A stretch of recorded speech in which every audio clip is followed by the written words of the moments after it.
pledge. I pledge allegiance to the flag of the United States of America and to the republic for which it stands, one nation, under God, indivisible, with liberty and justice for all. Good morning, everyone. We'd like to call our meeting to order today. We begin with the approval of the minutes for June 22nd. Any comments, questions, additions? If not, a motion to approve. Motion to approve the June 22nd minutes. Is there a second? Second. First and second. Any questions, comments? If not, all in favor, say aye. Aye. Thank you very much. Next on the agenda, staff comments.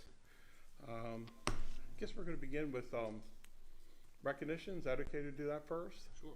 Sheriff, everybody here for you for that, or you want to bring in the? I don't think. If they're not here, we can. The other one's not yet. Well, I skipped. Excuse me. I skipped over. Pardon me. I skipped over commissioner comments. Pardon me again. Okay. Vice President Baker, begin with comments. Yeah, I have a few. Good morning to everyone. Welcome back. Hope everyone had a wonderful July 4th holiday, and I think the commissioners enjoyed their time off. We'll find out today. So anyhow, just hope everybody had a great time. Looking forward to the next holiday. With that, I'd like to thank, I know Jamie Dick was very instrumental in putting together the Greg Shank 5K Memorial over in Williamsport. For those of you that don't know Greg Shank, he was a very, very important guy to our community. He was a coach of long distance runners, and he's coached some of the best distance runners in the United States, world actually.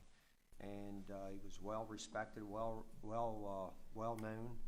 And he would have coaches from all over the country call him and ask him for ideas and thoughts and how they could move forward with athletes that they were guiding. And he was a special person to me. We grew up in Pinesburg together out between Williamsport and Clear Spring, and we were childhood friends. And then after I got out of college, he became my coach. And he helped guide me for 10 years to my best performances of my life. And it was quite an event. We had approximately 100 runners there, and just wanted to thank Jamie Dick and all of the supporters and all of the people that were there to help put that event on. And it was a great homecoming for me. I got to see a lot of people that I hadn't seen in years, and so I just want to thank everybody that helped with that event. The other thing is I'd like to say congratulations to County Commissioner Wayne Kiefer. As you all probably already know, and if you don't, I'll tell you, he's a new dad.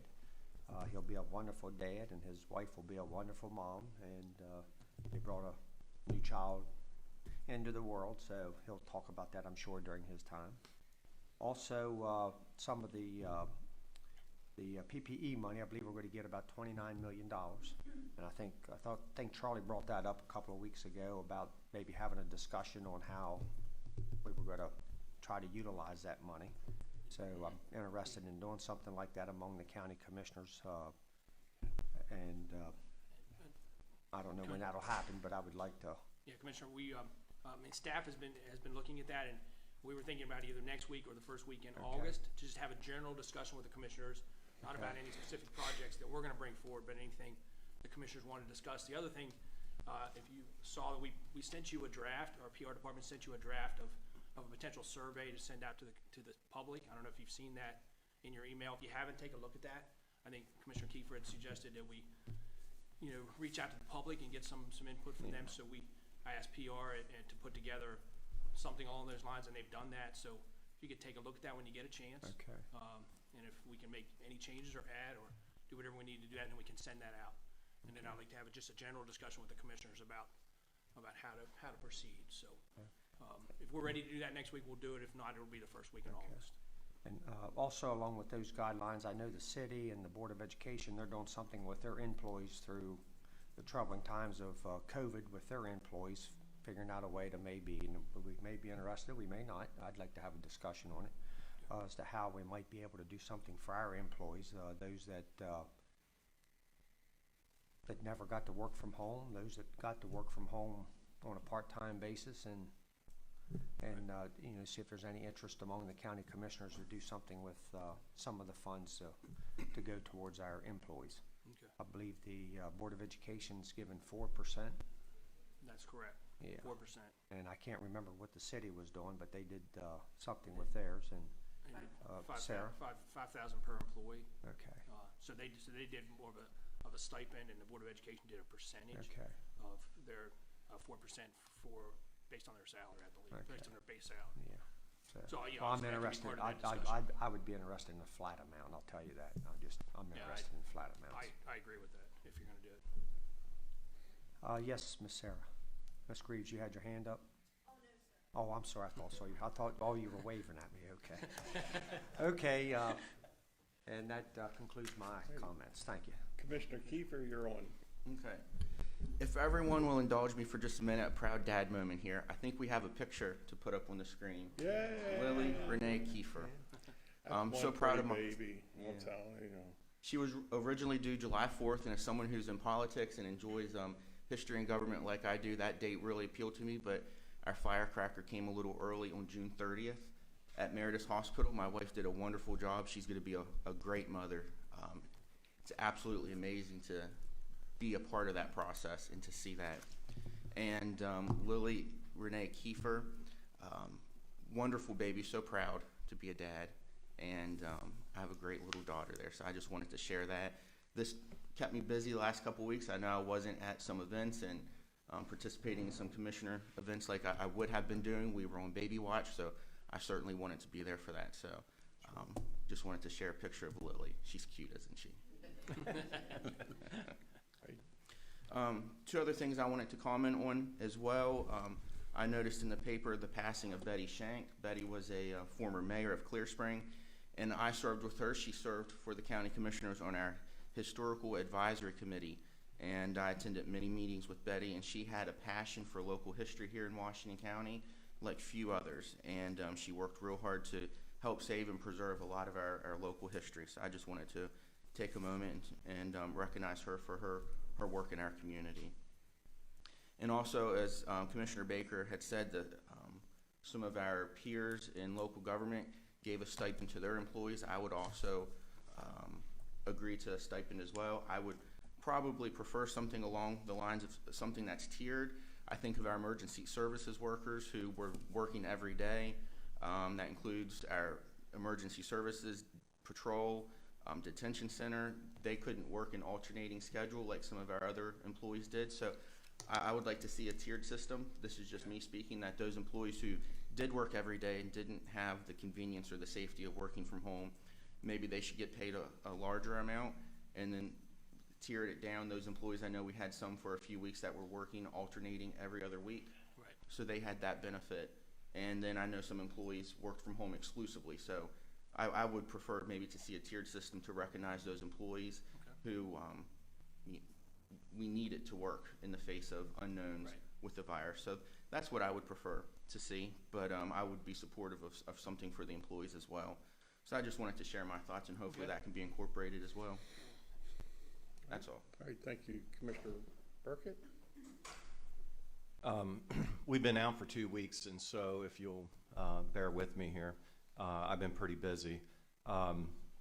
First, congratulations, Commissioner Kiefer, on the birth of your first child. I have 4 children of my own, and what a joy. My wife and I, a couple of weeks ago, enjoyed a meeting with Councilwoman Takesha Martinez and Janelle Rollins, the director of Nathan's Ridge. Janelle is trying to establish a treatment house for those coming out of addiction here in Hagerstown, and I'm hoping they'll soon be able to come before us and present their program, their organization to this board. I also met with Bill Gertner, the director of Gatekeepers. Gatekeepers is a re-entry program for those being recently released from prison. My wife and I attended the annual Chamber Business Awards event, and I'd just like to congratulate all those that received awards that night. And then I attended a ribbon cutting for the new Smithburg Town Farmers Market, which will open the 4th Monday of each month through November from 7 to 9 p.m. My family attended the MSO Salute to Independence. I hope everybody had a good 4th of July. That was a nice thing put on by the Maryland Symphony Orchestra.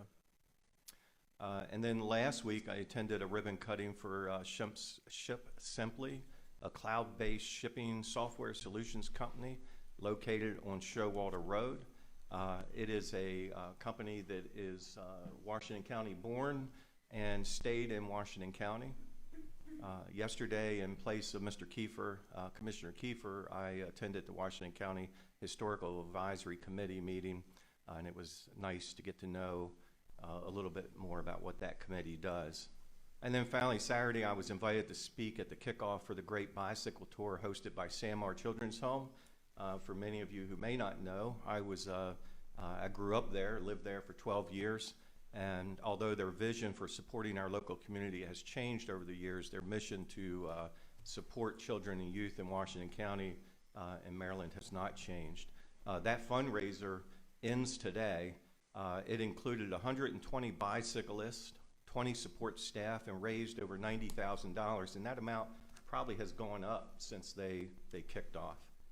And by the way, SAMR is always looking for those who would like to get involved in becoming a foster family for their treatment foster care program, which my family was involved with for 7 years.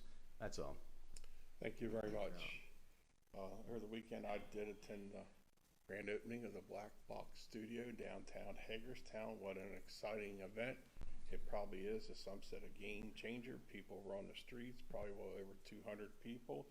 So I was glad to attend that event and represent the commissioners.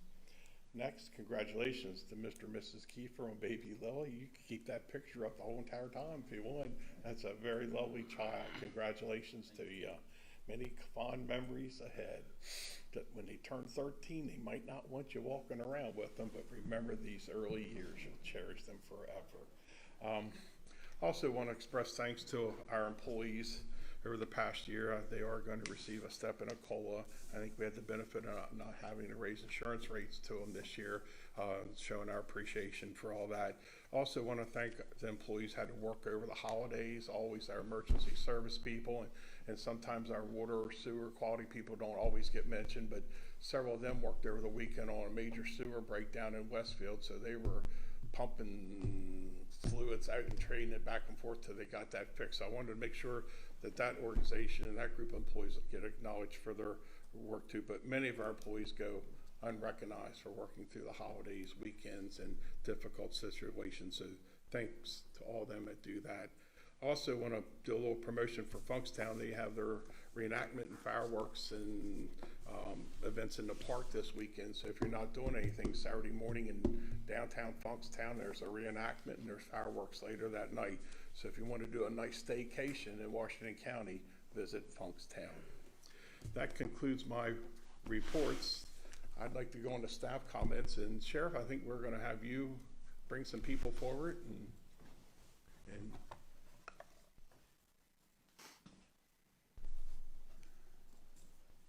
Morning, Commissioners.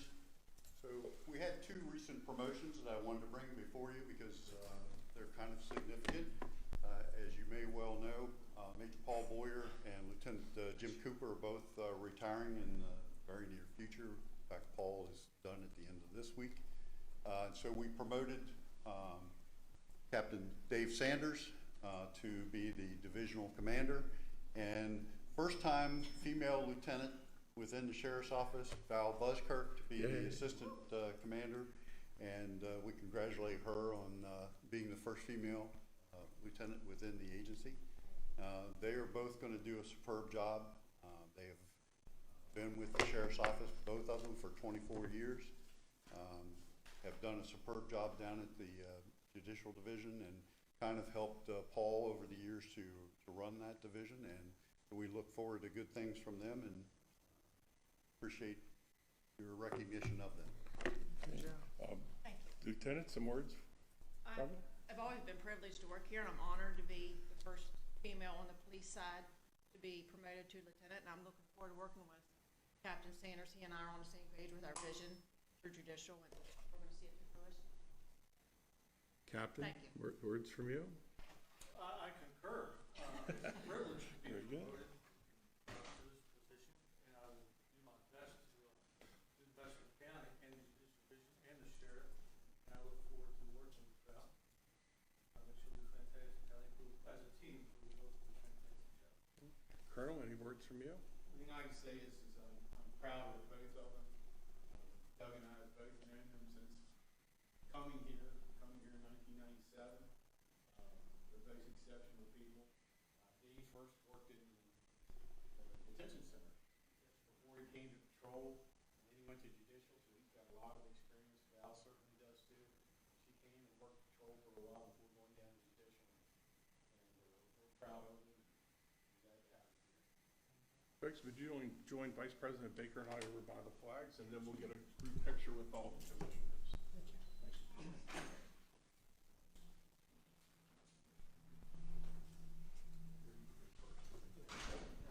Right here in front of the flags. Terry Sanders first. Again, Next to Terry. next to me. Lifelong dream. Both of you, congratulations. I've had the opportunity to interact with you out there when I come in the mornings, and both of you have been very, very professional and done an outstanding job out there. And I do enjoy walking in the mornings and seeing either one of you out there. So I want to just say thank you for your promotion or your dedication to Washington County, and congratulations on your promotion. So with that, I'm going to be presenting to David Sanders a certificate of recognition. The Board of County Commissioners wish to congratulate you on your recent promotion to Deputy Sheriff, Captain, June 2021. Through hard work and a strong commitment to serving the citizens of Washington County, you have earned the rank of Captain by working your way through the ranks from being hired in 1997, Deputy First Class in 2001, Corporal in 2019, and Sergeant in 2020. We appreciate all that you have given to Washington County and wish you the best of all your future endeavors. Signed by all 5 county commissioners. A great, wonderful certificate. And thank you very much. Rotate down. Thanks, Derek. Should we say Big Pool or Hancock? A little bit of both. It's all kind of We proudly represent all of Washington County. First and foremost, thanks to each and every one of you for your dedication to service to our community. You put your lives on line in jeopardy of your own. We thank you very much for that. So on behalf of the Board of County Commissioners, we'd like to present the certificate of recognition to Val Buskirk. The Board of County Commissioners wish to congratulate you on your recent promotion to Deputy Sheriff Lieutenant, as well as to congratulate you for becoming the first female lieutenant within the Washington County Sheriff's Office Judicial/Patrol. After being hired in January of 1997 as a deputy, you have worked hard to earn your stripes from Deputy First Class in 2000, Corporal in 2012, Sergeant in 2013. Did we leave anything out in between there? No. You're doing good. To today, now Lieutenant. We couldn't be more thankful and proud of your hard work and dedication over the years. We wish you the best in all your future endeavors. Congratulations, Lieutenant. My pleasure.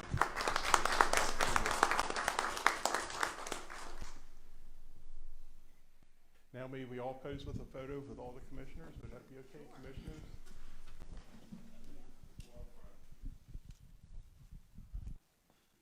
Captain, Lieutenant, guys are in the middle.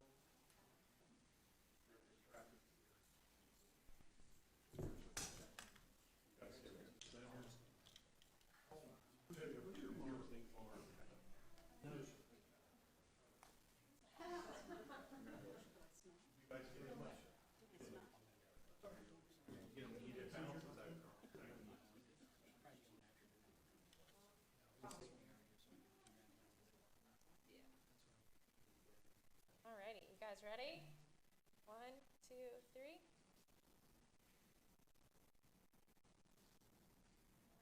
2, 3. Okay, one more. 1, 2, 3. Perfect. Thank you. Congratulations.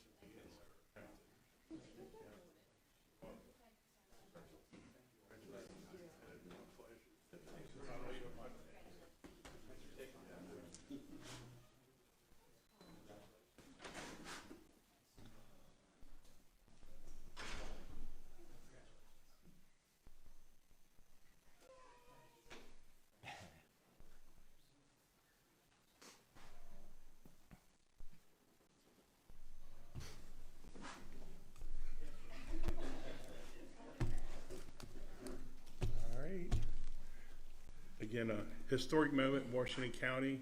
Glad for all to be here and to watch, to enjoy. We'll continue with staff comments. I'll go from the audience. Any gallery, Dave or Sarah, whoever's up. Please introduce yourself and the matter. Good morning, Commissioners. Sarah Greaves, Chief Financial Officer. David Hayes, Director of Emergency Services. A few weeks ago, we came to you and provided an update on the fire audits. And so today we wanted to come in staff comments to provide a follow-up on that. There was one company that was not within compliance for the audit and agreed upon procedures a couple weeks ago. However, that company is working very closely now with the auditors, and they are getting them the information that they need. It's not completely in compliance, but we're seeing a lot of growth there, and we're happy with the performance. And so we just wanted to take a minute to recognize that. And I know the last time we spoke, we did talk about, you know, any additional measures that may or may not need to be taken given the development of what would happen over the last couple weeks. And at this time, we do not recommend any further action from the commissioners, and we would like to come back in a few weeks to provide a further update for you. Very good. Anything else? Now, I just want to emphasize one of the things that we had discovered was part of the issue with the compliance with this particular company, and I suspect with some of the others, is their contact information.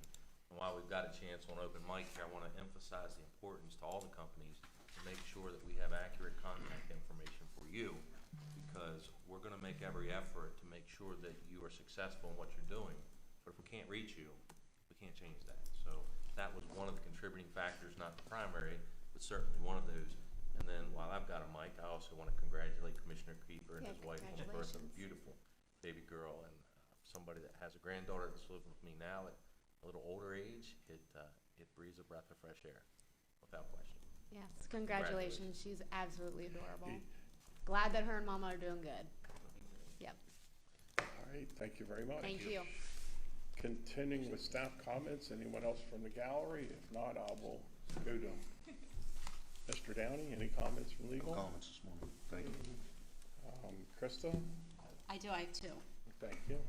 I have the Adult Public Guardianship Review Board requesting that you accept the recommendation to reappoint Bonnie Wenders to serve a first 3-year term from September 1st, 2021 through August 31st, 2024 as an attorney representative on their board.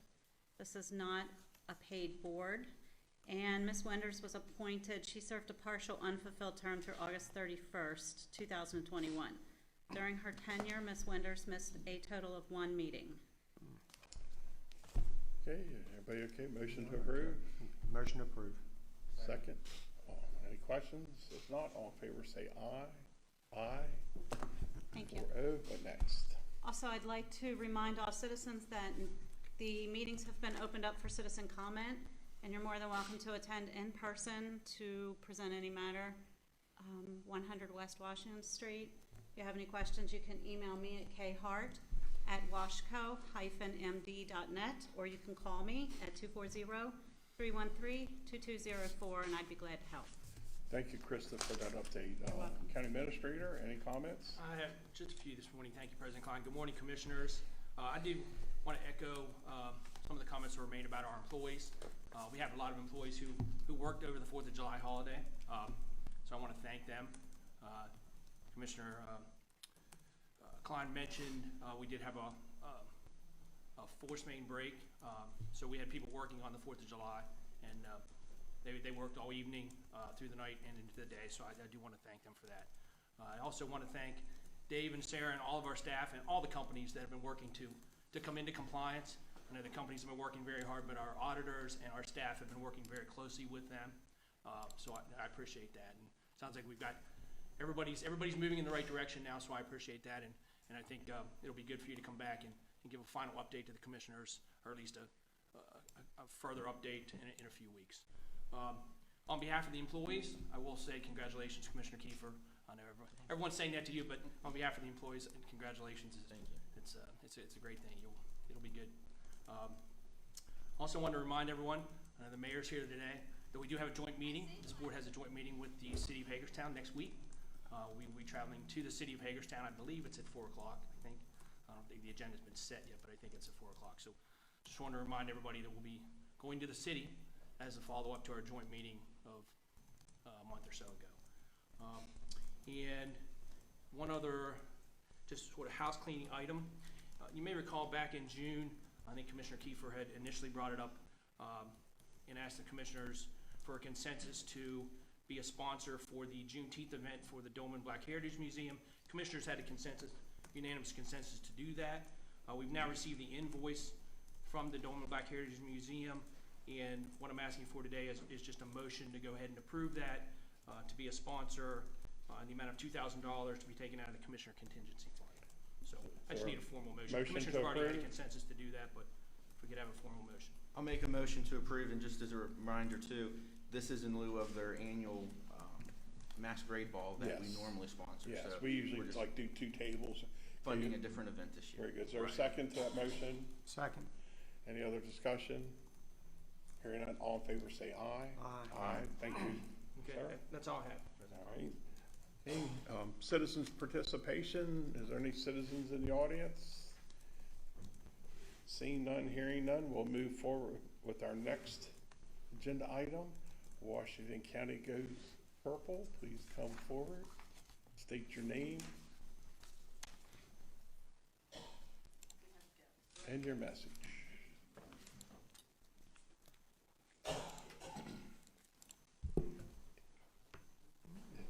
Thank you. Oh, boy. Thank you very much.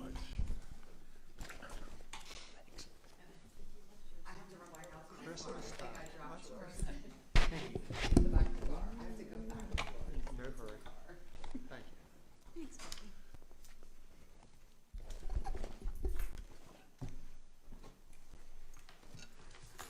Good morning. I know. Good morning. I'm Vicki Sterling. I'm the Director of Behavioral Health at the Washington County Health Department and co-chair with Washington Goes Purple with Ms. Keller. Washington Goes Purple is out of the strategic plan from the Opioid Operational Command Center Senior Policy Group from Governor Hogan's state of emergency. And we developed Washington Goes Purple after modeling what Talbot was doing, because we recognized that while we were providing treatment and we were responding to the overdoses, we really weren't educating our youth in our community about the dangers of prescription pain medication. So for the past 3 years, seems like 10 some days, we have really worked hard to get out in the community and talk about things like the dangers of prescription medication, the importance of storing your medication. We've also expanded our messaging to what we see as a need. So it could be tobacco use, it could be marijuana use, it could be behavioral health issues, mental health. This year we're going to focus on stigma, because we know that's one of the biggest obstacles and barriers that someone faces when they're trying to get into treatment. You want to talk about our community? Yes. So we appreciate you guys' support over the years. Just wanted to give a quick update that we were adding stigma to our messaging. We're going back out in the community now that thankfully everything is opening up, and we're going to start doing walking drug takebacks again. For those of you who aren't familiar, what we do is we actually go with a police officer and we go door to door, and we provide literature to the citizen about what we're up to, and we offer if they have any unused or unwanted medication that will take it and properly dispose of it.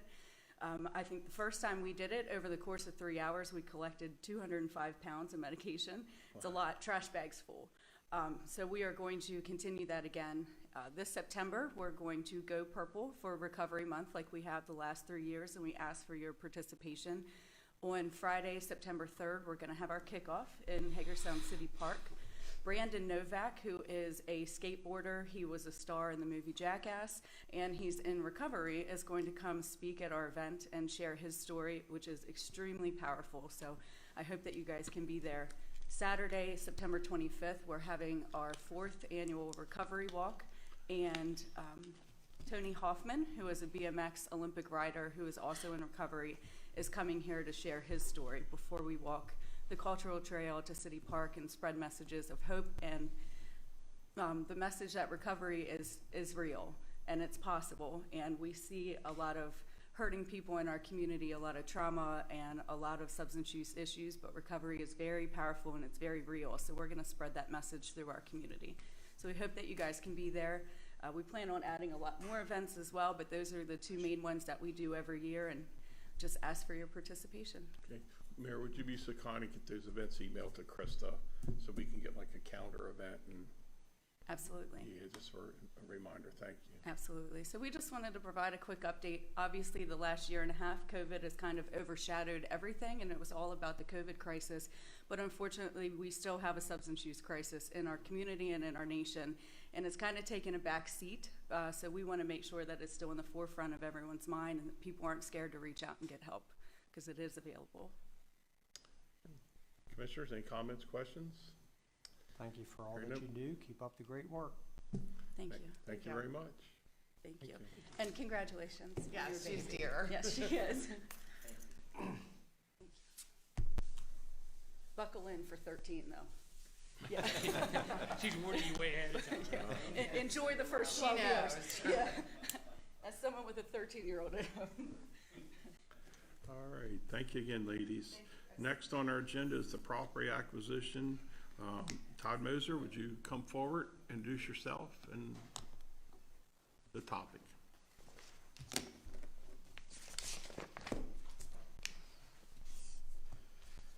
Good morning, Commissioners. Todd Moser, Real Property Administrator. Property acquisition for Mount Hebron Road infrastructure project.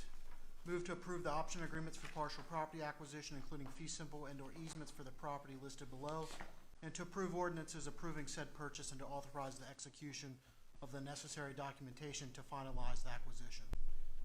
The option agreement has been executed for the property listed below. The acquisition is shown in the chart below. It's a 3,422 foot perpetual drainage easement. Property cost is $7,100. This infrastructure project will help alleviate flooding issues and improve pavement and shoulder conditions along Mount Hebron Road in Keedysville. Are there any questions? So we're Commissioner? paying, what was it, $7,100 for 3,422 square foot. Yes, and if you would take a look at the map attached here, this project's a little different. When we acquire most of our right-of-way, it's adjoining the actual road bed. This is a perpetual drainage easement. So even though the easement is 3,422 square feet, the actual impact area is a little larger. You see on both sides of it. So that's why that amount was a little higher than normal. Good explanation. Commissioners, thoughts, comments? Is there a motion? Motion to approve. Is there a second? Second. First and a second on, any other questions, discussions? Hearing none, all in favor say aye. Aye. Aye. 4-0, thank you very much. Next up, Cumberland Street Project. Welcome back, Mr. Moser. Please introduce your friend there and proceed. Again, Todd Moser, Real Property Administrator. Andrew Eshelman, Director of Public Works. Cumberland Street property acquisition for program open space project. Move to approve the option agreement for fee simple property acquisition located on Cumberland Street in Clear Spring with tax ID number 040-17722. To approve an ordinance approving said purchase and to authorize the execution of the necessary documentation to finalize the acquisition. The option agreement for this program open space project has been executed for the property listed below. The fee simple acquisition is shown in the table below. This is 0.18 acres. It has a metal pole building on the property, and the property cost is $85,000. The project consists of acquisition of a 40 by 60 metal frame storage building as discussed, adjacent to Clear Spring Park on a 0.18 acre parcel. The property is accessed via South Hall Baker Circle and contiguous to existing parkland. The metal frame building is in good condition and was built by a private owner who used the building as an off-site storage and vehicle repair shop. The building is insulated and has electrical service but no heat or plumbing, which makes it ideal for park equipment storage. New storage facilities will be acquired as the county's existing long-term and winter equipment storage building will be lost as the county sheriff's office operations expand into 145 Ico Way building in the coming years. Currently, there is limited storage at Clear Spring Park for baseball, softball field equipment, picnic tables, grills, nets, and other seasonally used items. The facility can be used to store equipment for other parks in the western part of the county, such as Camp Harding. The acquisition is listed in county's FY22 program open space annual program, and 100% of the acquisition cost up to $90,000 will be eligible for reimbursement. Yeah, I'm personally familiar with this property, and my only, that building is setting 1.18 acres. I thought it was a little larger than that. No, I mean, the boundaries there, what's shown in yellow, so it's about as big as you could construct a building on that size property. I remember when that was being built. Very nice building. It'd be a very much needed acquisition for the county in that area. So, and I think the price is fair. Yes, it's actually below what the appraised value was. Okay. Commissioners, any other comments or motion to approve the purchase? Motion to approve purchase. Is there a second? Second. Have first and second. Any further discussion? Hearing none, all in favor say aye. Aye. Aye. Thank you very much. Thank you. Appreciate it. Next up, water transfer budget. Mark Bradshaw, please come forward, introduce the matter. Good morning, Commissioners. Mark Bradshaw, Director of Environmental Management. I'm here today to request approval of a budget transfer. Water Quality requests approval to transfer funds from the Sharpsburg Water Treatment Plant, TRP 023, to the General Water Treatment Plant Improvements, which is TRP 025, in the amount of $40,000. The Sandy Hook water system uses 2 wells to supply water to our customers. The production from well 2 has decreased over the years to where it runs out of water after pumping for 2 hours.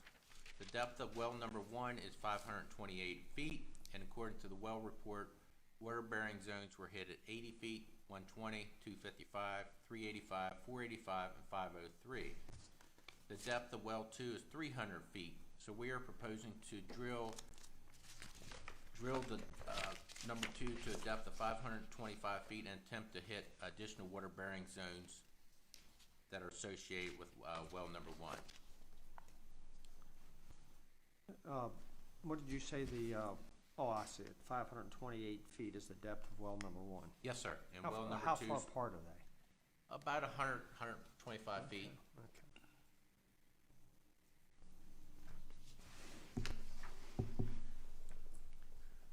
Commissioners, any other comments? A motion to approve. I have a first, is there a second? Second. I have first and a second, any further discussion? Hearing none, all in favor say aye. Aye. Aye, thank you, Mr. Bradshaw. Thank you. 4-0. Next up, budget adjustment, Sarah Greaves. Please introduce yourself in the matter, thank you. Good morning, Commissioners. Sarah Greaves, Chief Financial Officer. John Martin, I don't think, was able to be here today, so I'll be doing the adjustment for us. This adjustment is just to request that funds that were programmed in the fiscal year 21 budget for a vehicle for the Narcotics Task Force, that those funds would be able to be moved into a capital project to provide money for the vehicle that is expected to be received in August. They did think that the vehicle would be received by the end of June. However, due to delays related to COVID-19, they were unable to get that vehicle delivered in time. So we just ask that you approve the budget adjustment before you to move the funds into a CIP project. Good morning. Sorry. Good morning. Yeah, we started a little bit early, but well. Please introduce yourself for the record. Sergeant John Martin of the Narcotics Task Force. Good day, sir. All right. Are there any questions from the commissioners? Motion to approve. Second. I have a first and a second. Any other questions, comments? All in favor say aye. Aye. Aye. Aye. Mr. Martin, you played an integral part of this discussion. Thank you very much, sir. Good job. He's gonna do all the work. Yeah. Thank you, Sarah. Thank you. Thank you, everyone. We're a little ahead of schedule, but I think next up is the Public Safety Training Center. Do we have Director Hayes? Sheriff is here. Can we, okay to go ahead and move forward? Everybody okay with that? Okay. Say Danielle's, there's Danielle, she's coming, so. Okay. Susan, come on down, join the party.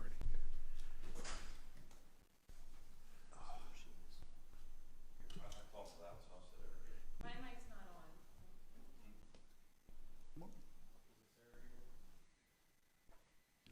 Susan is supposed to do this. Susan.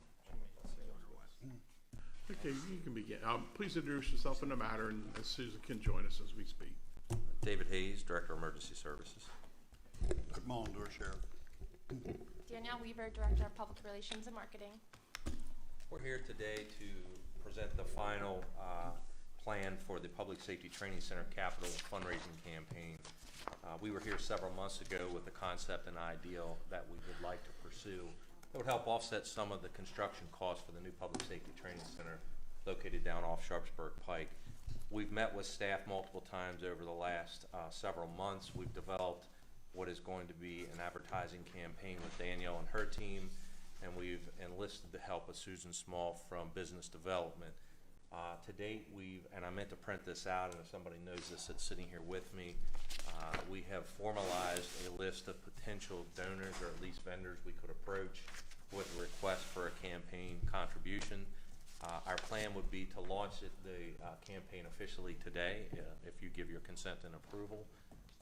The Community Foundation has agreed to be a partner in our campaign, and they will be receiving donations, which will allow them to be passed through, and basically they'll be submitted to the county in a time period of 7 to 14 days. That would be the longest that the Community Foundation would hold those funds, and they would not be submitted to any kind of investment portfolio, as maybe normally happens with some of their other funding opportunities. Basically, to cover the brochure, it has multiple levels. The intent of this fundraising campaign is really to identify donors that would be interested in one section of this campaign would be to have the naming rights for certain areas or classrooms within the training center itself once completed. From there, we would move over to individual donors that may not have larger dollars and cents, but want to be part of a legacy project that probably is in excess of 40 years in the making. In the individual donation categories, as an example, the largest room in the building is the multi-purpose room. It will be one of the mainstay features of the building, and that has a funding amount attached to it, as well as the atrium, which is the huge entranceway to the facility. And then we go down to the small and large classrooms, and then the weight room, and each of those would have a naming right to those. And then the individual donations start at $1,000 for a regular donor, and their name would be placed on a combination plaque with other names to be displayed somewhere within the training center. And then we have 4 different levels of donations. Each of them require a $2,500 minimum donation, and one of those categories is the Sheriff's Club. He's ironically sitting here with us. One of them is the Chiefs Club. That's more meant for the fire side of things. One is the Lifesavers Club, which is the EMS side of a donation. And then the Good Samaritan Heroes Club. And that's just somebody, again, that has a little bit larger donation that they'd like to make. And they will get individual plaques that will be also placed throughout the training center at that point. So I'll turn it over to the sheriff here for comment, and then over to Danielle if she has anything to add and what she might have planned as far as PR's contribution to make sure that we saturate the message and get out and reach these folks.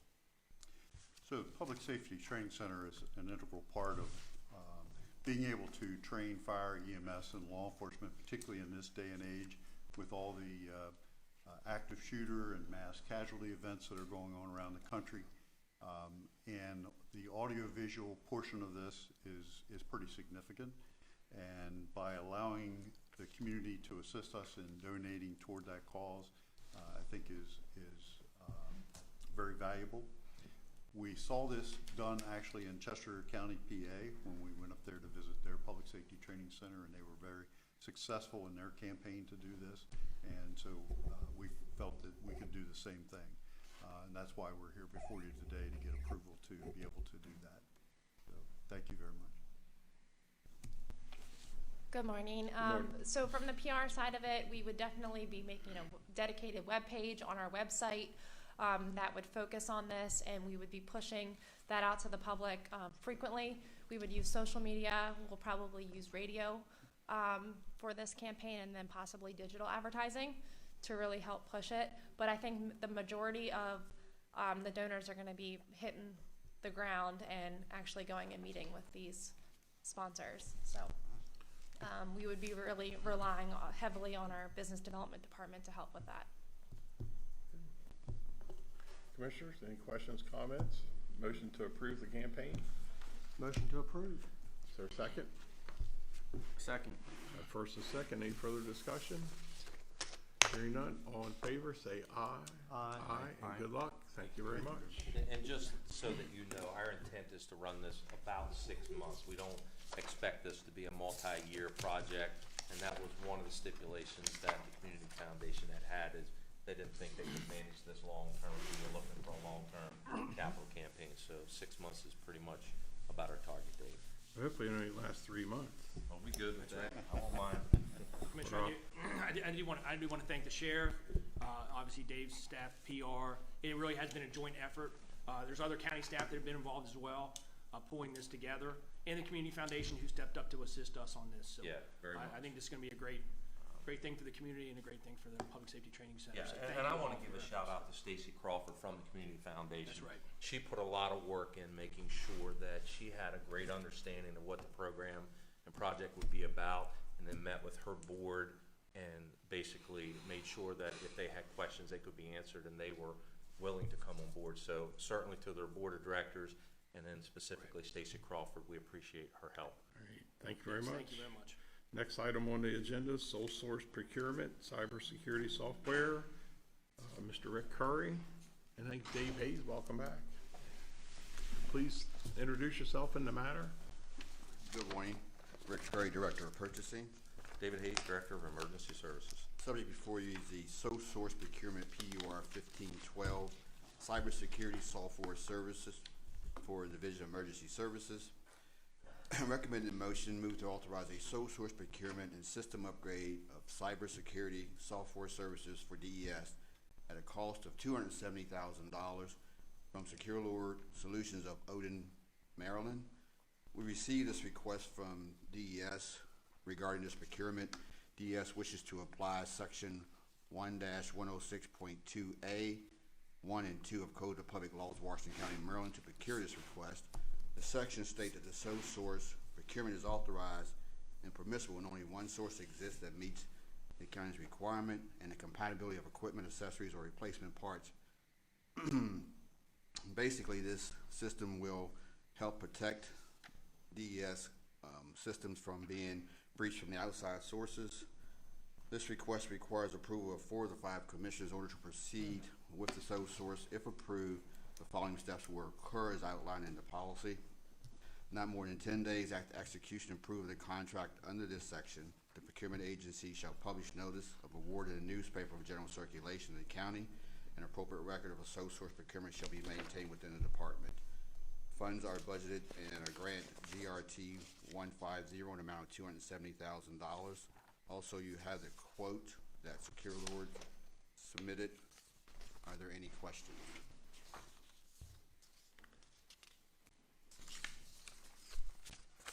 Commissioners, thoughts, comments? We need 4 of us to approve that. Is that correct? Yes, sir. Moved to authorize. Is there a second? Second. I have first and a second. All in favor, say aye. Aye. 4-0. Thank you very much. Thank you again.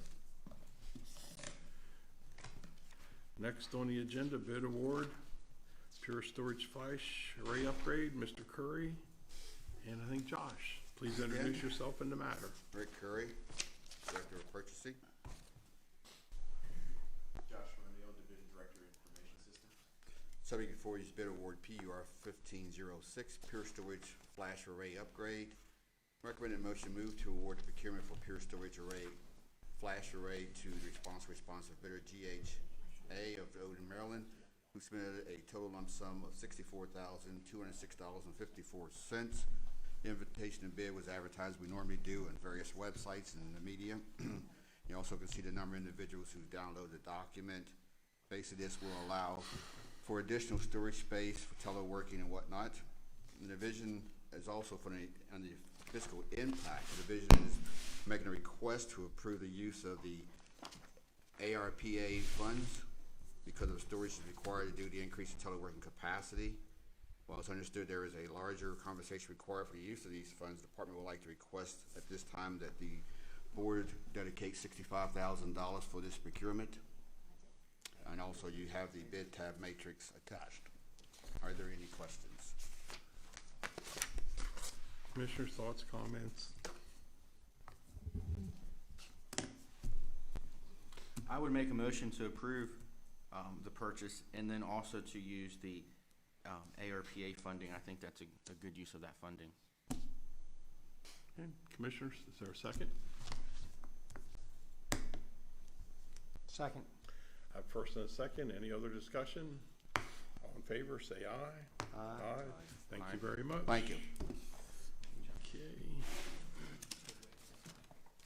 Next up on our agenda, child support enforcement, we have Lieutenant Val Buskirk. Is she in the building? And we have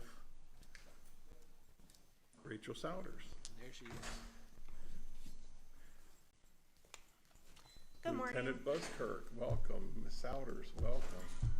See how we threw that lieutenant out there for the public record? Rachel Souders, Senior Grant Manager for the Office of Grant Management, and yes, congratulations to the newly promoted Lieutenant Val Buskirk. Thank you. Lieutenant Val Buskirk, Judicial Division of the Sheriff's Department. And we are here seeking approval on the 2022 Child Support Reimbursement Grant. I know most of you gentlemen are familiar with the grant because we've utilized it for several years, but if it's okay for the new commissioner's benefit, I'm just going to give an overview. It'll be quick. This grant includes 100% salary for our 2 deputies assigned to the unit, 50% salary and fringe for their supervisor, the sergeant on the task force, the warrant task force, and 40% salary and fringe for first line supervisor under judicial, 40 and 65% salary and fringe for 2 office associates associated with this unit. I also include fuel for the 4 cruisers, maintenance for the 4 cruisers, and then smaller items like postage and office supplies. It's coming in for 2022 at $423,534. Our portion of that Washington County would be responsible for is 34%, coming in at $144,002. Department of Human Services portion, the larger portion, 62%, would be $263,532. The balance is $16,000 even, and our local DSS contributes that to us. These positions are already established and staffed and utilized and needed. The goal of this unit is to serve the summonses and sometimes warrants to generate the monies for the children and their families. Real quick, in 2019, the unit took in 1,575 summonses. They served 1,349. That is 85.5% rate. The grant says we must be at 75%. Of course, we're exceeding it. We received 435 warrants in 2019. They served all but 30. That's 93% success rate. Like I said, this unit is established and needed. We have benefited from this grant for several years, and I would like to continue on with this. If there's no questions, that's all I have. Commissioners, thoughts, comments? Motion to approve? Motion to approve. Is there a second? Second. All in favor, say aye. Aye. Aye. Thank you very much. Before you leave, our sources deep within county government have just informed me today is Sheriff Mondor's birthday.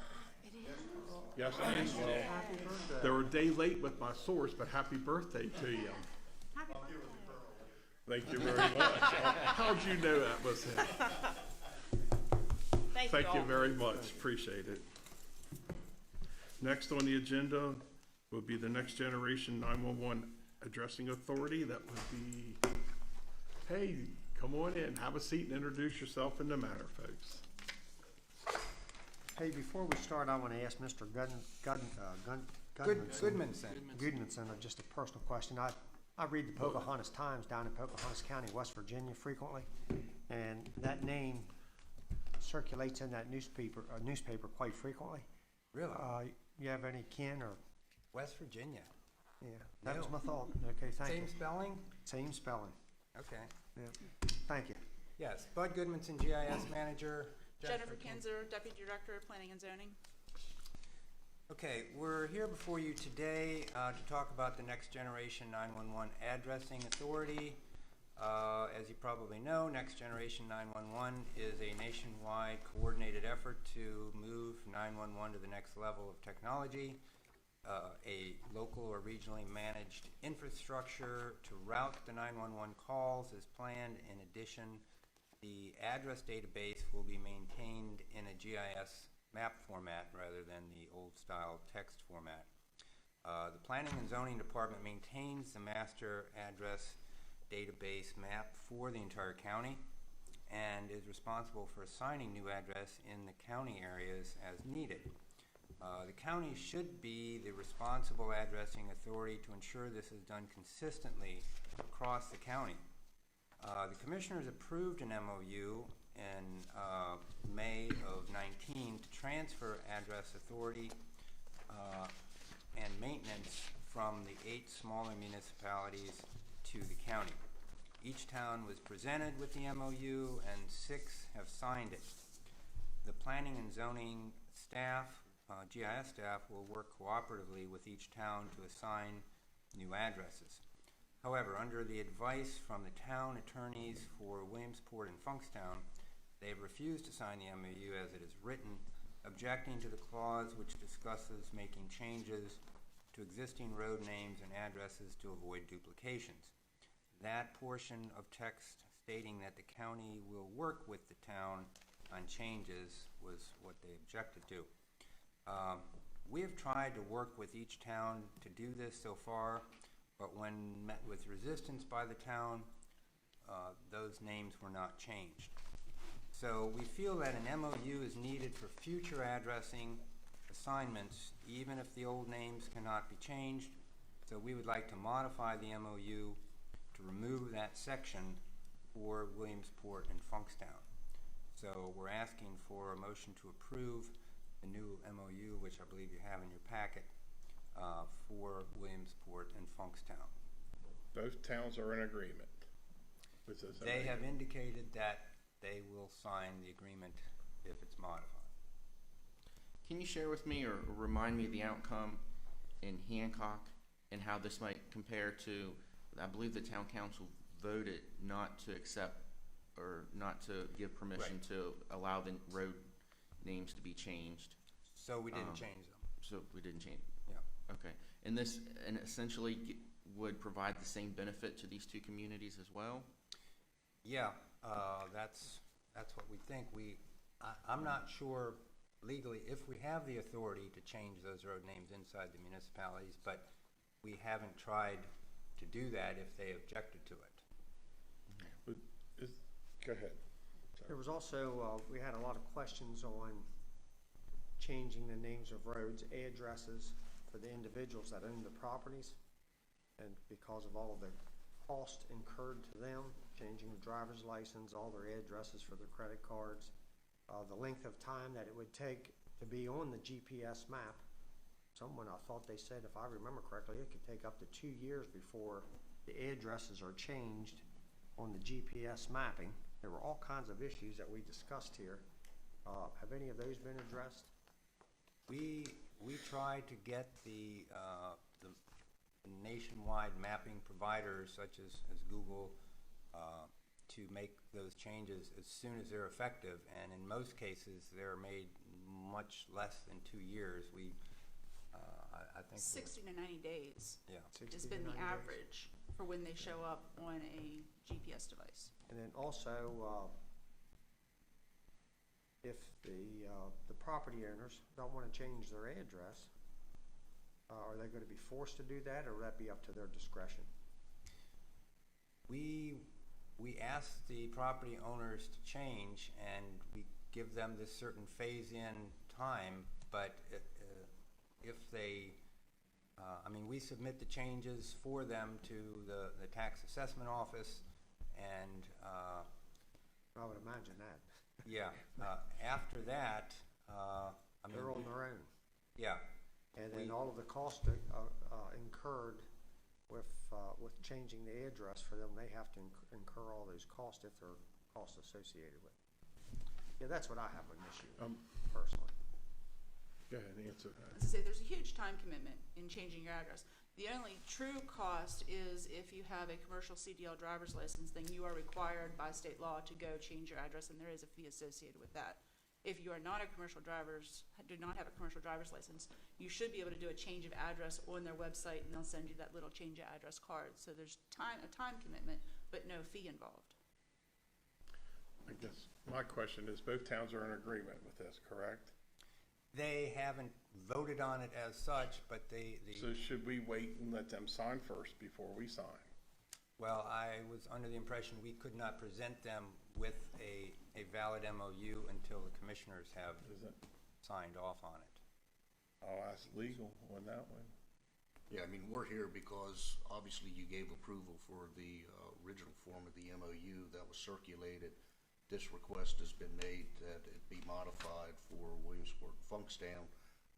If the commissioners are in agreement with that modification, then we will resubmit it to Williamsport and Funkstown saying, hey, we've made the change you've requested, please act on it.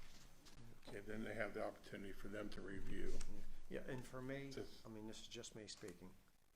Since we're presenting this today, I would prefer to wait another week or so to see if there's any opposition or see if there's any property owners that want to comment on it before I approve. That's just my position. I guess what you're saying, you want to see if the modifications are presented to town councils. Town councils, and I and want then to, I know I had several emails and conversations on the changing of addresses a year or so ago, so I want to make sure they're comfortable. My question would be, if we've already made an exception for one community, Hancock, I think maybe Clear Spring had some concerns about a town name, I'm not sure. Why would we just not have a document that's consistent among all of our towns, rather than have MOUs that are different for different communities? Because that's where a lot of our towns compare themselves to each other, and they might want to know, well, why does this town have that authority and we don't? Why do they have a different MOU than what we have? I would think for consistency's sake, we would give that exception to all of the municipalities in the county. If we've already made an exception in the past to bend from the MOU anyway, it just, to me, consistency would be a better approach here. We would prefer that as well, and the clause that's taking out of the MOU does not mandate that the changes are made. The specific wording in there is that the county would work with the municipalities to make these changes. It didn't say the county shall change any road name that the county wants. That's not what we intended. We wanted to work with each town individually to gain a consensus as to how best to do this. So I see both your heads shaking. Do you think that's maybe a good thing to do? Well, and we would have to go back to those other towns and have them sign this new agreement? Is that what you're saying? Well, it would bring consistency. All towns would be approaching this subject equally. I'd like to know what the other commissioners think, but I'm willing to wait a week or two per his request. Maybe we can earn some of these discrepancies out. It looks like each town has their own specific request. Is that what I'm hearing from you? Well, we're bringing the request to each town as we go, town by town, asking them to change certain addresses or certain roads. If they refuse to change a road name, then we don't change it. That's the same whether you're working under the existing MOUs that have already been executed by the municipalities or under this proposed one for Williamsport and Funkstown. Right. The only distinction is which it's addressing concern raised by the town attorney. Right. In practicality, the MOUs operate the same. Exactly. And the county is taking the same approach to addressing issues in all the municipalities. Yes. We're not Which is- forcing, we're not Yeah, there's no forcing. cram down that we're gonna make you change it. We're saying, hey, we've identified this as a problem, so that we don't have a problem when we dispatch, or make errors in dispatching. We would like you to consider changing it so we don't have duplicate names. Ultimately, that decision is up to the municipality. Right. Can I ask, it says leave Williamsport and Funkstown without an MOU, not advised. Why is it not advised? We'd like to have consistency in addressing over the whole county, including those municipalities. If there is no agreement between those two municipalities, then they might go out and name a new street in their town that's an exact duplicate of something we already have. That would be Hearing that you're saying that it's an option, but I just received a notice at my home on Pine Hill Drive that says we have to submit a couple names that we prefer this little lane to be named, or you all will pick one for us. And there's only 3 of us that live back that lane. We're not being given an option. It's going to change, and now I have to go through the process of changing everything over. So I hear you saying that if they don't want to, then we won't force them, but I'm being forced. right. This is referring specifically to the municipalities. You live in the county, so we're just talking about inside the municipal limits for this MOU. So But if you can force somebody in the county, couldn't you conceivably force them to do that? As far as I understand, inside a municipality, we don't have the same authority because they're their own jurisdiction. So then what good is it to have this? It's a memorandum of understanding. We're trying to come to an understanding with them to cooperate. We're not trying to force it. We would like to cooperate with each town to eliminate duplications in the past and in the future. I agree with Commissioner Baker. I wouldn't mind hearing from these towns of where they stand on this. We can submit the draft to them and tell them they can't vote on it because it's still a draft, but we can submit it for their review. I think that's where we're headed. Commissioners, you okay for like this being put off for a week or two, so we can? I mentioned, I'm not aware of notices have been sent out. I thought there was some discussion a year or so ago where we were to continue more discussion on changing names outside of the municipalities in the county before we move forward with any further address changes. And he says that he's received. I can tell you, I'm not happy that there are 3 of us on this little lane on Pine Hill Drive. We have a sign, my in-laws put a sign up that points in which direction that a certain property is located. And if there's a fire, obviously somebody can see smoke. But now I have to go through the process of changing all my stuff because we live on a small lane off of Pine Hill Drive, which is only a block long anyway. It goes from 63 to Resch Road. And so now we're trying to come up with names of what we would like to call it. I'm happy with my Pine Hill address. So what, Mr. Burke? Put Pine Hill down. Yeah, Charlie, you're trying to apply this to the 2 towns. Are we forcing? Yeah, in my mind, I'm being forced to change it, and so. So are we forcing the 2 towns? All right, I think what I'm hearing, not to interrupt you, can we bring this back in about 2 weeks and after we maybe submitted something to the towns just one last time for their review, and can we do that? Is that okay, commissioners? Hearing what Commissioner Baker just said, I mean, if I'd be curious to know why we're being asked to change our name if it wasn't something that was. That's been the process. That's been the process from day one. Any lane with 3 or more houses on it has been asked to name it, and we give the residents the opportunity to come up with the name themselves. That's nothing new. That's what we've been operating on all along. Mr. Hayes, then would you add, I think it's like for. I'd like to try to help Commissioner Burkett with his concern with why a name needs to be lane named and not just continued on as a part of a standard road name. So your lane has 3 on, but there are lanes in the county that have 6, 8, probably even 10 houses on those. So I'll give it to you from the emergency responders standpoint, and this is the exact conversation I've had with multiple towns. We go through a pretty simple algorithm in our mind, because when we're trying to get to your house, if it's on fire, you're right, but if you're having a heart attack, we don't see the smoke, so we have to be able to find you. So the addressing is laid out in a grid format, and when we look at a map and we begin there, we're trying to go as fast as we can, but we can only go as fast as what the mind can process, what it can see. So when we're reading mailboxes, hopefully mailboxes going down the road, or the green reflector signs, we know that certain numbers, if it's 7800 Fairplay Road, that it's going to be in the 70, if it's 7852 Fairplay Road, it is in the 7800 block, and the blocks are sequential.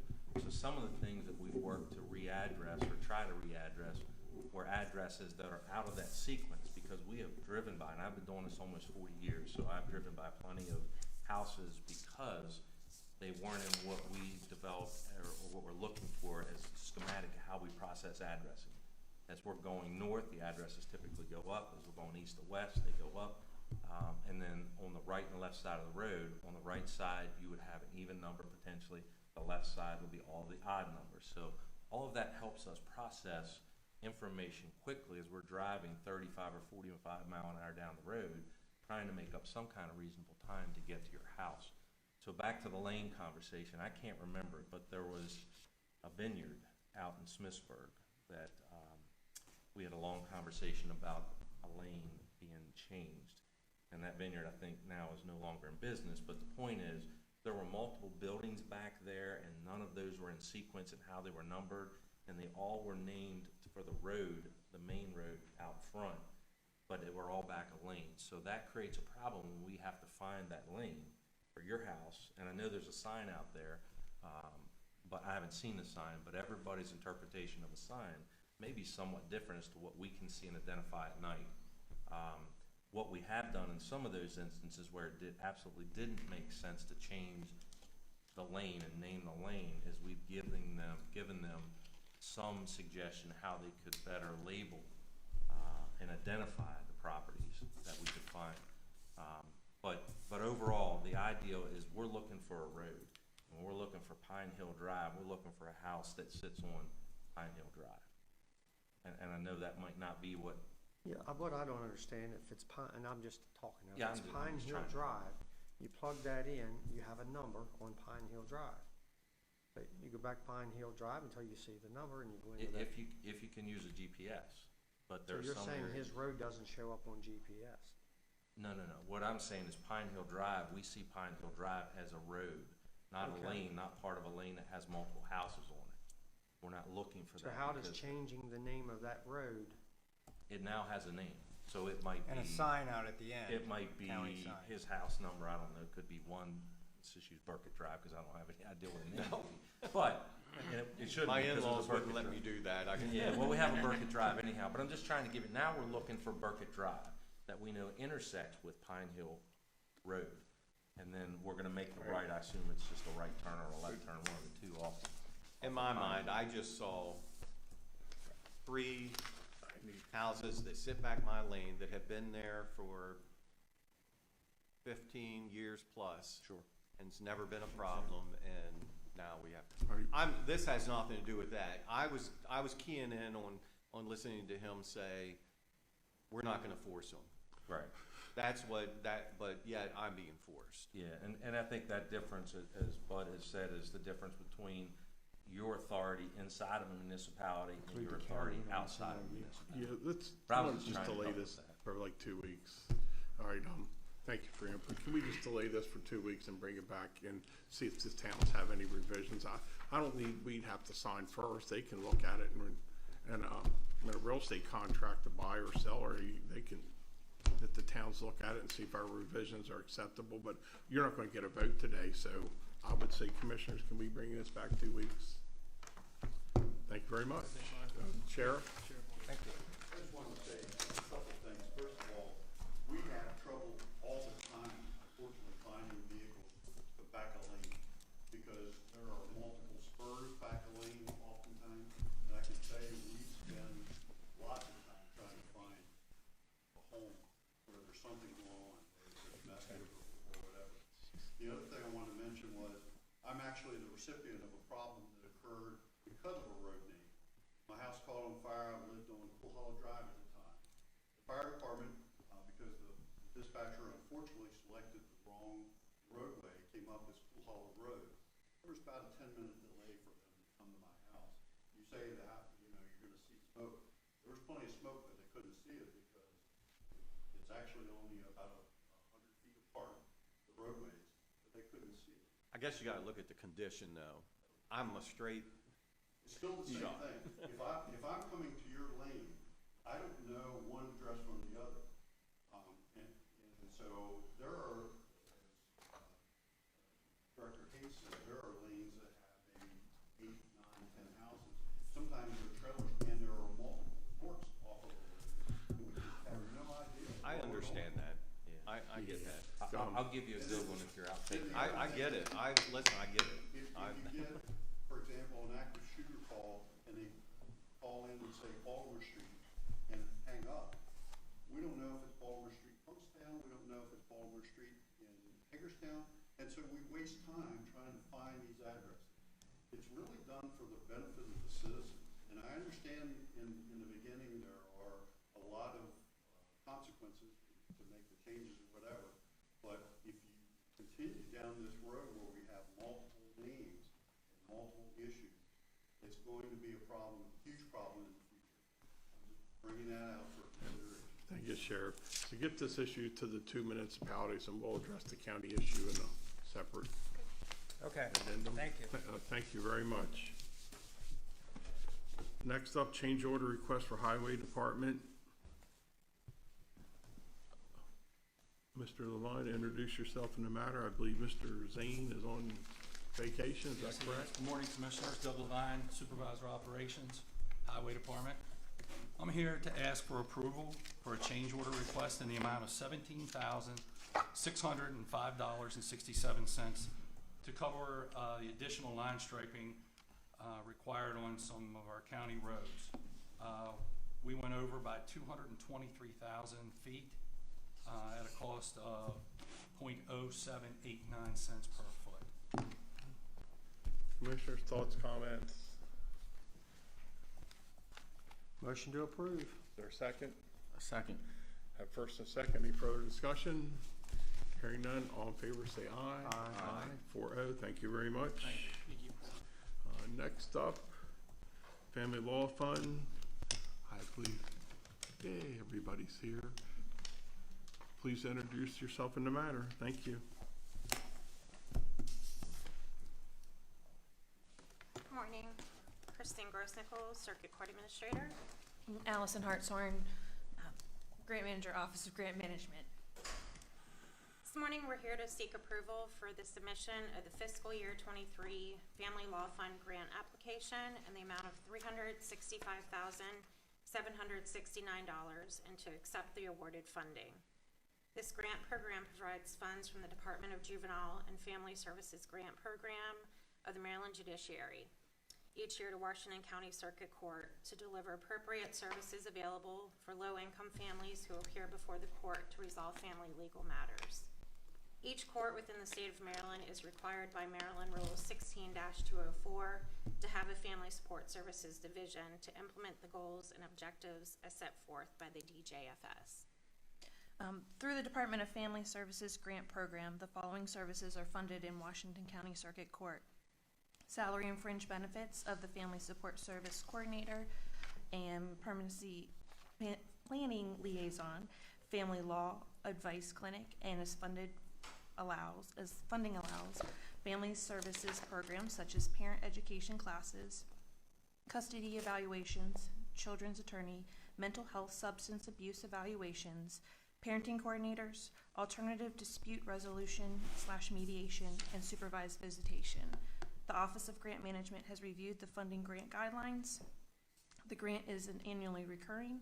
The funder caps pay increases at 3.5%, And if there's any pay increases in FY '23 in excess of 3.5%, the circuit court would need to allocate funds within their approved budget for this expense. The fiscal impact will provide $365,769 for the Washington County Circuit Court Family Court Program. Are there any questions? Commissioners, thoughts, comments, motion to approve? Motion to approve. Is there a second? Second. Any further discussion? All in favor, say aye. Aye. Thank you very much. Thank you. Next up, Emergency Management Performance, Tom Brown, and welcome back, Allison. Please introduce yourself in the matter. Good morning, Tom Brown, Emergency Management. And Allison Hartshorn, Office of Grant Management. I'd like to request approved motion to accept funding awarded by the Maryland Emergency Management Agency through the Emergency Management Performance Grant Supplemental Program. Purpose of the Emergency Management Performance Grant Program is to provide federal funds to states and to assist state, local, tribal, and territorial emergency management agencies to obtain the resources required to support the national preparedness goals associated with the areas and core capabilities. NEMA is expected to award the county $29,326.20 through a supplemental award of the Emergency Management Performance Grant. Grant period is September 1st, 2021 through August 1st, 2023. There's a 100% match requirement with the grant that'll be covered through in-kind salary as emergency manager.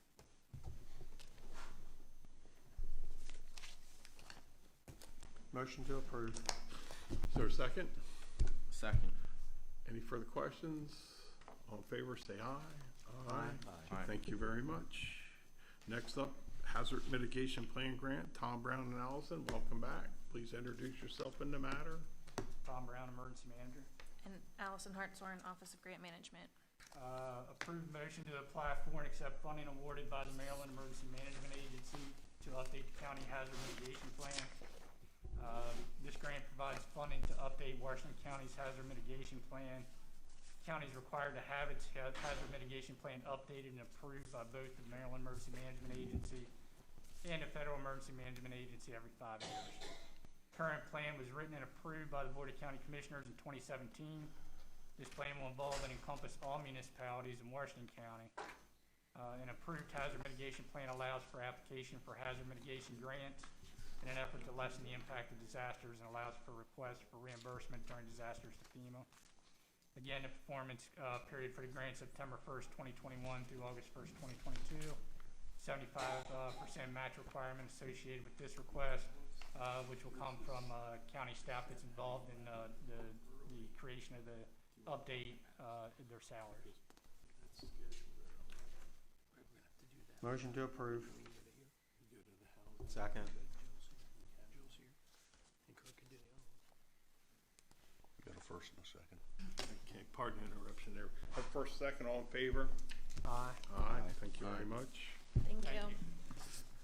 We have a 11 o'clock public hearing schedule, or ahead of schedule, so I'd like to, out of respect for that public hearing, that time frame, I'd like to move forward to the 11:30, and I think that is Jill Baker. And if you, Jill, if you're here and ready, we'd appreciate that.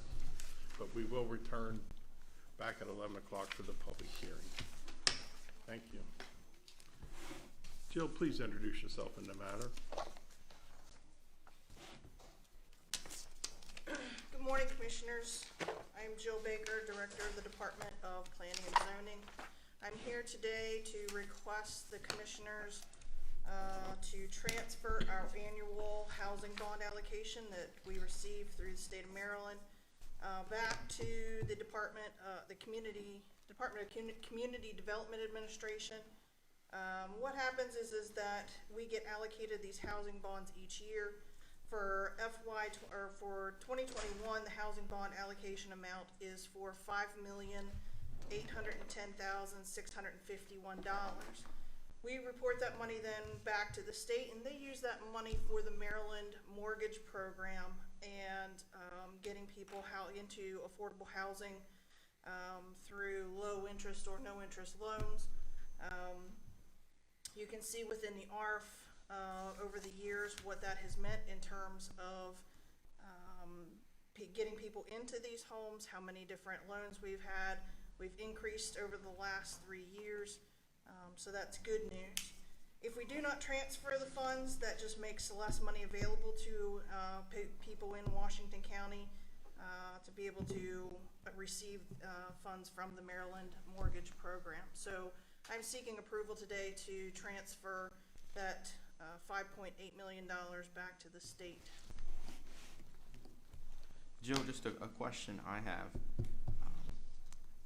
A couple maybe. One, if we don't make this transfer, our residents can't apply for the Maryland Mortgage Program? There would be no funds available for them. Okay. And then, and I'm not opposed to this at all. What's the alternative? What might other counties do with this money if they don't participate? Or is this something that's generally a practice done across the state? It's a practice done across the state. Really all it is because we don't have the resources available here in the county to be able to manage the program the way it needs to be managed and monitored and reported upon. We simply put that back to the state to help us do that. So the alternative is that, you know, I don't think any county's ever not given it back and just kind of let the money hang out there, but the alternative is just that, is to let the money kind of hang out there and it would go to other counties. Okay. Motion to approve. There a second? Second. First, second, all in favor, say aye. Aye. Thank you very much. Mr. Downey, would you be prepared for the next agenda item? Sure, and Ms. Baker can help me. Commissioners, you may recall that it was a request for zoning text amendment to the zoning ordinance related to short-term rentals, specifically the conversation that we had regarding short-term residential rentals, which are your Airbnb, your VRBO type uses.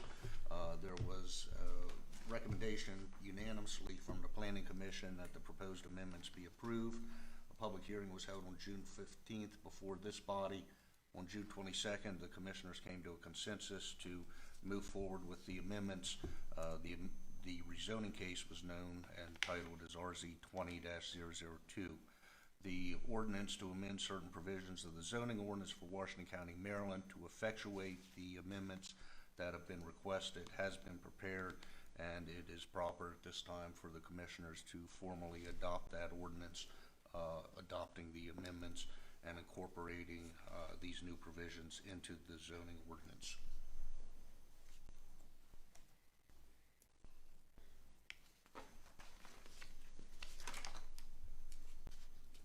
Commissioners, thoughts, comments? Jill, anything else to add? No, sir.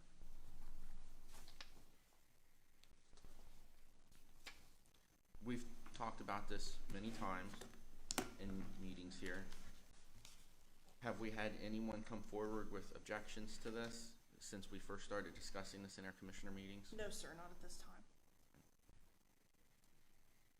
I'll make a motion to approve the text amendments to the zoning ordinance. I have a first, is there a second? Second. I have a first and a second, is there any further discussion? Hearing none, all in favor say aye. Aye. Thank you very much. Thank you, Commissioners. Next up, revision of the Washington County Employee Handbook. Sir, please come forward, introduce yourself in the matter.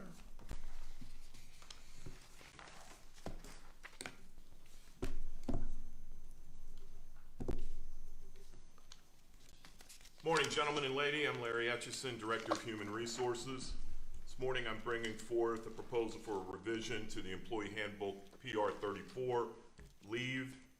As you all well know, and we are very appreciative, the board took immediate action with the new Juneteenth holiday that was proclaimed in the middle of last month. Going forward action then is that we currently have 13 paid holidays for our full-time employees. For the 2021 calendar year, to add that quick Juneteenth holiday that we're still working through celebrating by the end of this week. And so by adding that, we would have a total of 14 paid holidays for 2021. But then as a go-forward action for year 2022 and beyond, the Juneteenth holiday would be incorporated into the holiday schedule with the proposed removal of New Year's Eve Day, not New Year's Day, but New Year's Eve Day, to then go back to a balance of the current 13 paid holidays beginning in calendar year 2022. For myself, I'm speaking for myself, I certainly would never be interested in removing New Year's Eve. That's part of the great Christmas vacation that we all experience here in our country in honor. So for me, I'm certainly not going to be in support of eliminating New Year's Eve. And I'm going to support 14 holidays for our employees. I think all of the holidays that we are provided and enjoy are extremely important to all of the citizens of our county and country. So for me, I'm going to be supporting an additional holiday. All right, thank you, sir. I would never, ever not support New Year's Eve. That's just my position. Yeah, I'm in support of Mr. Baker's comments as well. I'd rather add one than take one. I agree with Vice President Baker. Commissioners, other thoughts, comments? I think with the addition of Juneteenth, we just give our employees that extra holiday. So I wouldn't want to take away New Year's Eve either. I say we go from 13 to 14 holidays, and I'm okay with keeping it that way. Any other comments? I agree. I did reach out to Larry though, and I just out of curiosity, I asked him how, on average, how many days does our employees get off per year, not including sick time? And on average, our employees receive 7 weeks, the equivalent of 7 weeks off throughout the year. But I do support giving this extra holiday What's to the the fiscal employees. impact? That would be, bear in mind, well, actually, the fiscal impact would be nothing because either they would be working or not. There would be an extremely small service impact going from 247, theoretically 247 service days to the community to 246. Same policy will be in place for those who have to work the holiday, correct? Yeah, no change there. We would just now, based on what I hear, if it's voted for, we will now just incorporate that in going forward. Vice President Baker, would you like to make a motion for that? Yeah, but I just wanted to comment on Commissioner Burkett's comment on 7 weeks off. And I think that's great information, but that's earned time that they have off, correct? That's time that they've earned. Vacation, holidays. I just wanted to make sure Yeah. we got that. Okay, good point. Yes, sir. So I will make a motion for the county to increase their holidays from 13 to 14. Is there a second? Second. First and second, any further discussion? All in favor, say aye. Aye. Thank you very much. Thank you for your benevolence. I'm sure employees will enjoy the next holiday. You're welcome. Thank you. Okay, we're still way ahead of schedule. If the commissioners don't mind, we can begin with the next agenda item, discuss the review and approval process for local nonprofits.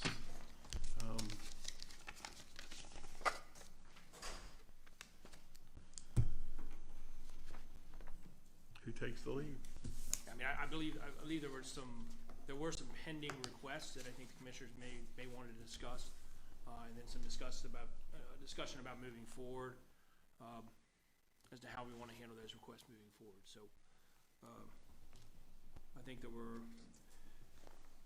I don't know are the commissioners interested in discussing those individual requests? I think we do need to set like a up to amount.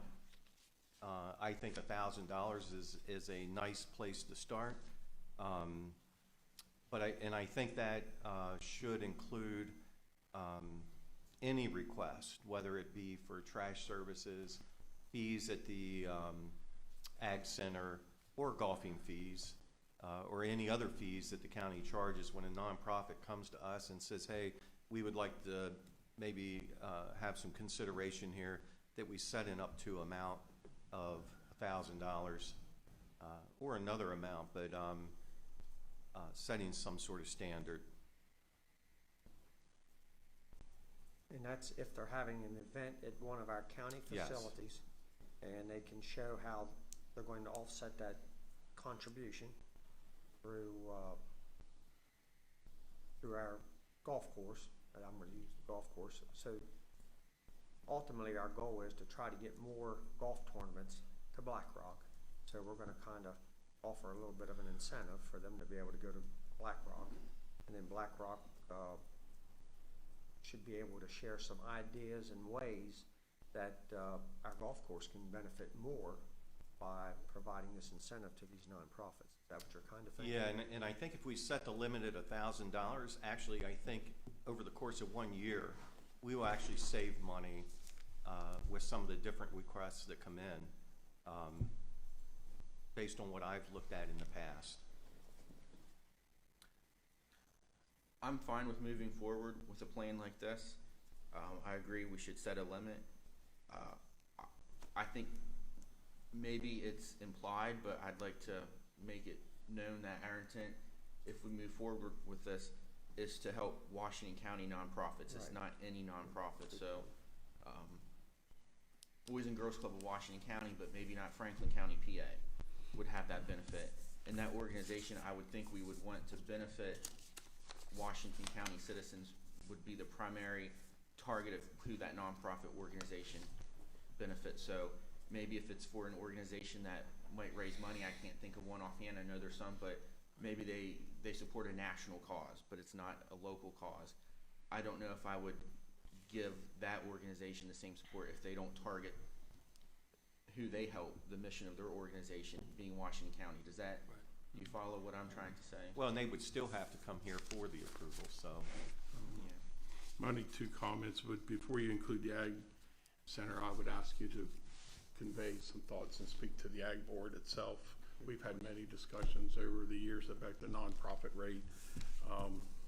That would be my one recommendation, to include the Ag Board and see what their thoughts are. Yeah, I was gonna say, if you're talking about, when we're talking about Black Rock, but if we're gonna expand some of the other things you may have mentioned, I just don't know what the impact would be about, because I think we have nonprofits that come and ask for money for different things, and they'll come to the commissioners with those, whether it's trash or whether it's security or, you know, to cover overtime for the sheriff's department and those kind of things. Computer equipment, things like that they. So my only caution is, I don't know what the impact of that is. I'm sorry, I don't know this. Does the Ag Center operate as an enterprise fund? I don't. Or is it just part of general county operations? They're like more of a governmental, but they do have their own board, and they are. Yeah, I would ask them for their it's not to negate that at all. Only other thing, before you motion today, I'd like to see it in writing, because we just got a couple different suggestions. That before I would vote on anything, I'd like to see more of a written, what we're going to be voting on, than just a general Staff can improvement. Staff can look at that and obviously reach out to the commissioners and get some more thoughts on that. Yeah, and put it in writing so we're clear, we don't have any. Yeah, for the one today, I thought we were, for me, I was just focusing on Black Rock. Yeah, if you have some things you want to approve today, certainly do, but in general policy, I'd like to see it all in writing so we have all the i's and dotted. Yeah, because I want to make sure that if someone has a golf tournament, we provide $1,000 incentive to them. If there's a meal involved with the tournament, I want to see and make sure Black Rock has the opportunity to provide that meal. Things like that. I want our entities to. Yeah, that's probably the things we need in writing as part of the agreement to accept the donation. I don't know. I think too, it's important that every agency be treated fairly in the same way. And through this process that we've been seeing with the Black Rock Golf Course, there are certain agencies that are getting a lower cost per golfer fee than other agencies. And so if we do it this way, I think it's a fairer way of doing it because you're treating everybody the same. And I think the golf course, the commissioners set a rate for nonprofits, and I think that should be followed with any agency that comes to them for. And you're on board with county nonprofits?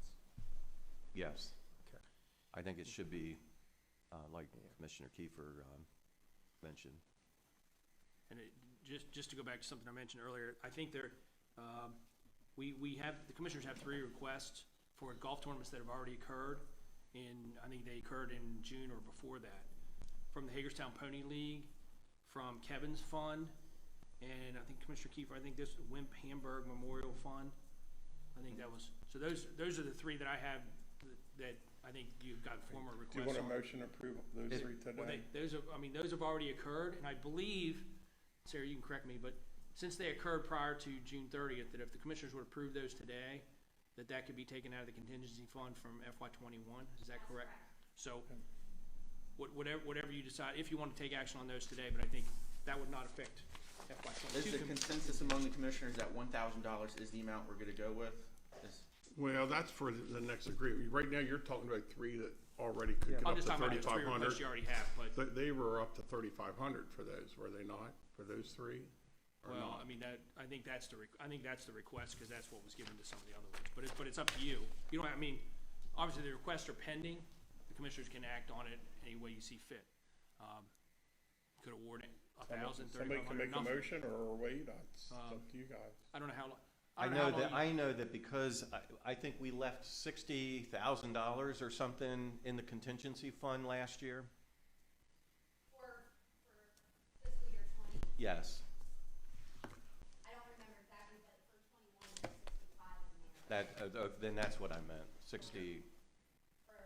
So, I think, I think the question is, how much do we want to up to or all on the Pony Leg Kevin's fund in Wimp Hamburg? I think we have to decide how much.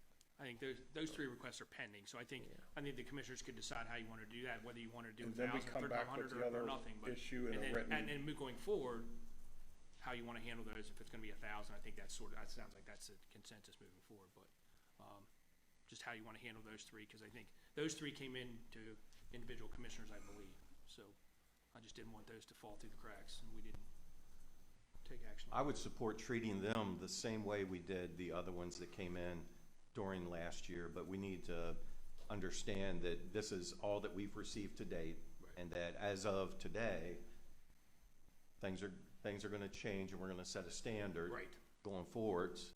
So I would support up to the 3,500 that we did for the other agencies, as long as it's coming out of last year's contingency fund, which still has $65,000 in it. But knowing that as of today, going forward it's going to be different, and we will set a standard. Okay. Is that a motion? I make the motion, yes. Okay. I'll Second. Discussion? And then questions, how many additional golf tournaments are we possibly looking at only for the year 2021 that would fall under this category as the Pony Leg Kevin's Fund and Wimp Hamburg? I know Randy mentioned how many are scheduled for the rest of this year, and I don't recall what that was. The ones that have already occurred, I don't know the answer to that. But these are the only requests that we received, so. All right, I have first and a second. Is there any further discussion? All in favor, say aye. Aye. Aye. Opposed? Opposed, no. 3-1, it passes. Great discussion. Thank you very much. We are still ahead of schedule. Let's take a brief recess to about 11 o'clock and then begin our public hearing as scheduled.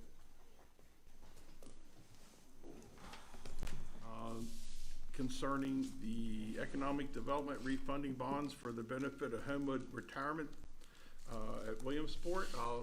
Sarah and Lindsay, would you please come forward and introduce the matter?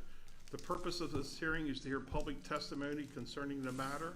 The procedure is as follows. We will first have staff introduce the matter, after which the hearing will be open for public comment and testimony. Each speaker will be given a maximum of 3 minutes to testify. After everyone who wishes to speak has done so, the hearing will close.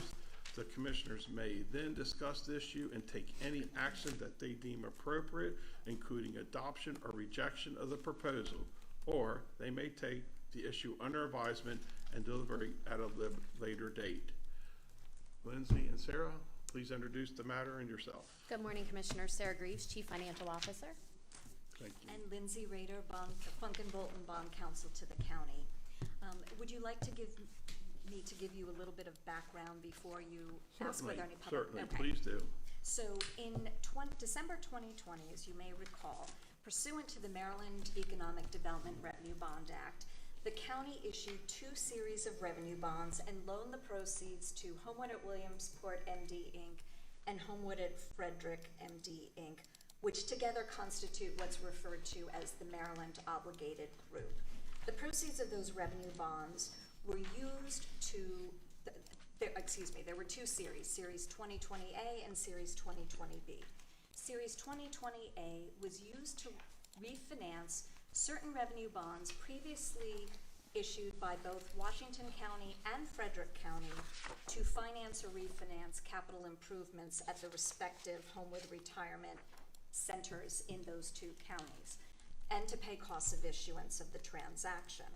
And under the Act, a Maryland county or municipal corporation may issue revenue bonds and loan the proceeds for projects that are not located within its jurisdiction. The 2020A bonds were issued as variable rate bonds.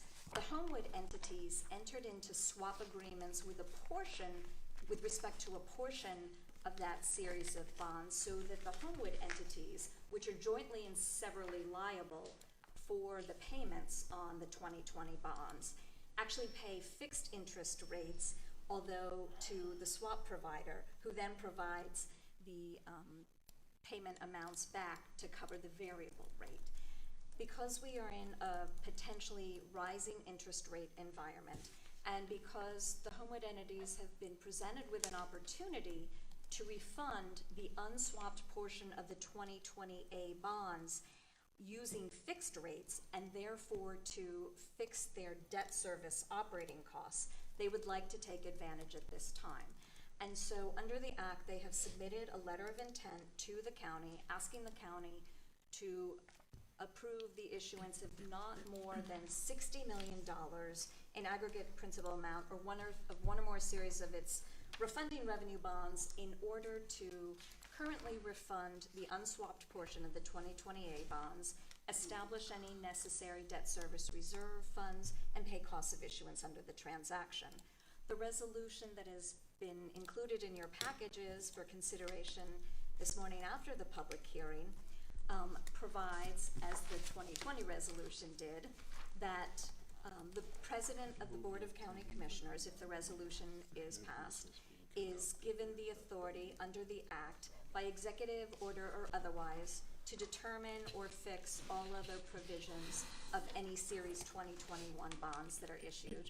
The resolution makes the necessary legislative findings under the Act. It provides for the execution of the bonds. It makes it very clear that any bonds issued pursuant to this 2020 resolution are limited obligations of the county. The Maryland Obligated Group is responsible for making the payments. The county has no liability to make the payments on these bonds. The anticipation is any such refunding revenue bonds will be issued on a tax-exempt basis, and if that proves to be the case, contains necessary tax covenants, designates the president of the board, the county administrator, and the chief financial officer as authorized representatives of the county to take any actions authorized under the documents, provides for acceptance by the president of the board of the letter of intent that was submitted by the Homewood entities, makes it very clear that the Homewood entities are responsible for all costs of the transaction, whether or not any bonds are ever issued, makes it very clear that the authorization of any such bonds does not bind the county to make any other approvals with respect to the communities, including any future land use or, building permits or anything like that. Any series of the revenue bonds must be issued within 1 year, and the resolution provides it is subject to liberal construction. Thank you, Lindsay. Also, for the commissioner's information, there is an issuer's fee of $25,000 that Homewood is proposing to provide to us for. Yes. Yep, For this one, yes. And also I should mention that Richard Miller from Homewood is in the audience and is available to answer any questions you or the public may have. Commissioners, you okay with that dollar amount? Okay, I'm a little out of order there. Anything else you want to add? No, I think that pretty much covers it. Okay.